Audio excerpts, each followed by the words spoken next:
Império Acadiano.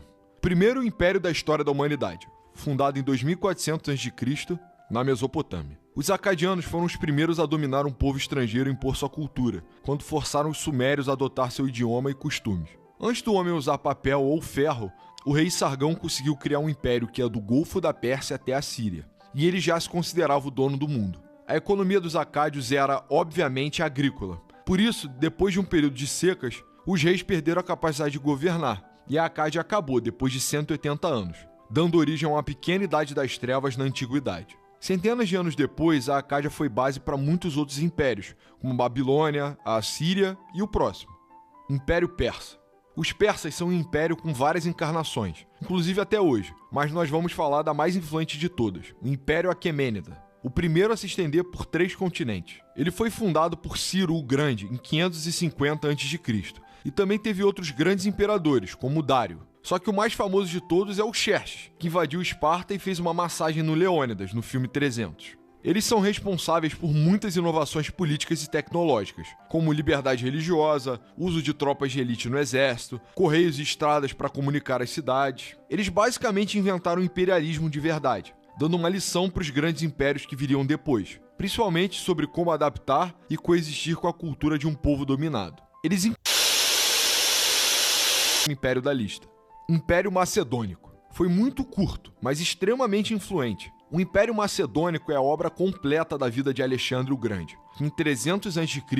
levou a Macedônia da série B dos reinos gregos para a eternidade da história. Alexandre foi o maior aluno de Aristóteles e com menos de 30 anos conquistou a Grécia, a Turquia, todo o Levante, virou faraó no Egito e dominou o império inteiro dos persas. E não parou, indo até a Índia, um lugar não explorado na época. O Alexandre absorveu um pouco de todas as culturas, seguindo a lição dos persas. Mas ele também deixou a sua marca, fundando mais de 20 cidades com seu nome e fazendo da cultura grega a referência para todos os povos do mundo conhecido, principalmente para o próximo império da lista.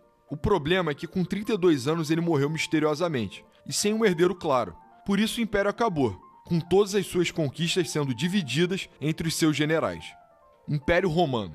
Os romanos têm uma origem quase mística, um povo formado por fugitivos e refugiados no meio da Itália, em 753 a.C. Eles foram uma monarquia, depois uma república e finalmente um império. Isso graças a Júlio César, que acumulou vitórias na França e foi aclamado pelo povo romano.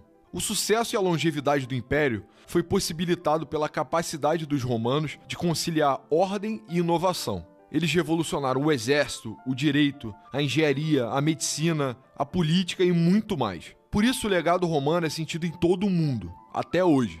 No fim, o Império Romano conseguiu virar o maior império de seu tempo, impondo a sua hegemonia por todo o mar Mediterrâneo e ligando o Ocidente ao Oriente pela primeira vez na história. Essa estabilidade nos mares e na terra ficou conhecida como Pax Romana. Em 395, para ajudar na gestão e facilitar na defesa contra as invasões dos bárbaros, ele foi dividido em 2 partes. Resultado: o Ocidente foi destruído em menos de 100 anos e o Império Romano do Oriente, também chamado Bizantino, sobreviveu até 1453, quando Constantinopla caiu. Sacro Império Romano Germânico. Lembra quando o Império Romano caiu no Ocidente? Um cara chamado Carlos Magno conseguiu recriá-lo. Mais ou menos. O seu avô foi o cara que impediu a invasão da Europa pelo próximo império da lista, e ele foi o cara que conseguiu reunificar toda a região e negociar com o Papa para virar imperador romano, isso no ano 800. Por conta das leis de sucessão, seu reino foi se dividindo, até um outro imperador chamado Otto I juntar a parte alemã de novo em 960. Otto também foi quem mudou as leis para conseguir manter todos os nobres germânicos unidos numa mesma confederação. Mas espera aí, eu já entendi por que é um império romano e por que é germânico. Mas por que é sacro? Por conta de outro imperador chamado Frederico Barbarossa, que em 1157 abandonou a cerimônia com o Papa para justificar sua coroa diretamente com Deus. Aí a obra estava pronta. O Sacro Império se tornou uma das grandes instituições da Idade Média e o palco onde a dinastia Habsburgo pôde brilhar durante os séculos seguintes. Mas seu fim é triste. O título de Sacro Imperador Romano Germânico foi destruído por Napoleão, já em 1806. Império Árabe. Esse título sempre foi disputado e está em disputa até hoje, mas vamos falar da Era de Ouro do Islã, do Califado Abássida, que surgiu no século VIII depois da dinastia anterior ter sido derrotada pelo avô do Carlos Magno. Quem assistiu o último vídeo sabe que Muhammad começou uma conquista militar no Oriente Médio e que quando ele morreu, esse legado foi cobiçado por muitos sucessores. Primeiro veio o califado Rashidun e depois o Omíada, que conquistaram da Espanha até o Afeganistão. Já o califado Abássida não foi marcado por grandes conquistas, mas sim pela produção de conhecimento tecnológico e teológico, pela consolidação do Islã em todo o Oriente Médio e pela tolerância de outras religiões e etnias. O fim desse califado começou quando os grupos persas e turcos, que não aceitavam mais o domínio árabe, se fortaleceram e ficaram independentes, mas só acabou de vez quando o próximo império invadiu. Império Mongol. Os mongóis eram tribos de nômades do norte da China que passaram centenas de anos sem fazer nada importante. Mas, para a tristeza de toda a Eurásia, isso mudou. Em 1206, Gengis Khan unifica as tribos, cavalo, conquistou um império que ia da Coreia até a Polônia, com toda a China e a Pérsia dentro. Toda a Rota da Seda pertenceu aos mongóis. Eles incentivaram o comércio e a tolerância religiosa. Mas, mesmo com esse lado bonzinho, o Império Mongol provavelmente foi o mais brutal da história. Eles mataram 10% da população mundial da época, muitas vezes de forma brutal. Além disso, os mongóis foram responsáveis por levar a peste negra até a Europa, o que causou mais dezenas de milhões de mortes. Em 1294, o império se fragmenta em vários reinos diferentes, cada um de acordo com a cultura da sua região, e seus descendentes continuaram governando quase toda a Ásia por muitos séculos, uns mais cruéis que os outros.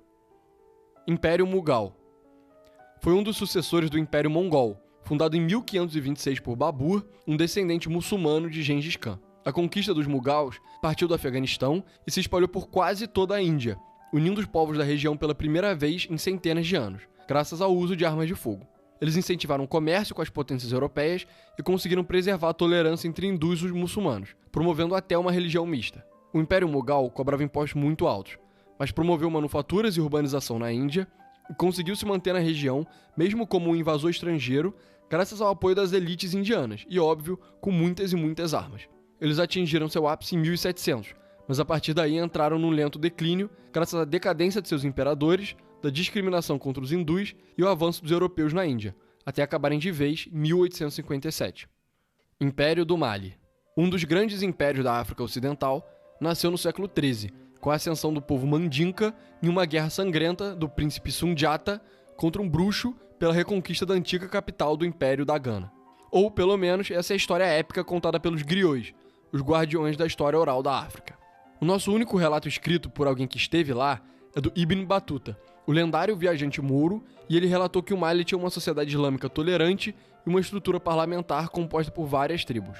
O imperador Mansa Musa foi um dos homens mais ricos de todos os tempos, acumulando o dinheiro das minas de ouro, do sal e do tráfico de escravos. O Império do Mali eventualmente entrou em decadência, por conta de maus governantes e pela ameaça de novos impérios que estavam surgindo, como o Songhai e o próprio Marrocos, do Ibn Battuta. Império Azteca. Nascido no século XV, os astecas conseguiram transformar a capital, Tenochtitlan, numa metrópole de mais de 140 mil habitantes, 3 vezes maior do que Lisboa ou Madrid na época.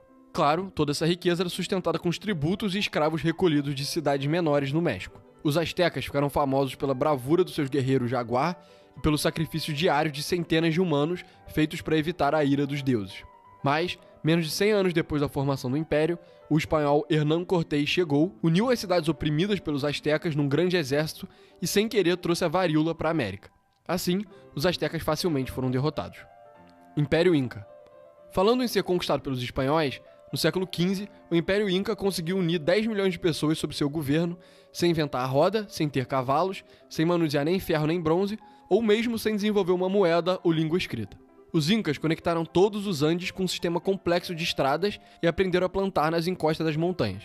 Sob a liderança de Pachacuti, os Incas conseguiram dominar do Equador até o Chile, eternizando a sua cultura em Machu Picchu. Mas, depois de uma guerra civil sangrenta e de uma epidemia de varíola, o conquistador Fernando Pizarro, que era fã do Cortés, transformou o Império Inca em propriedade da coroa espanhola.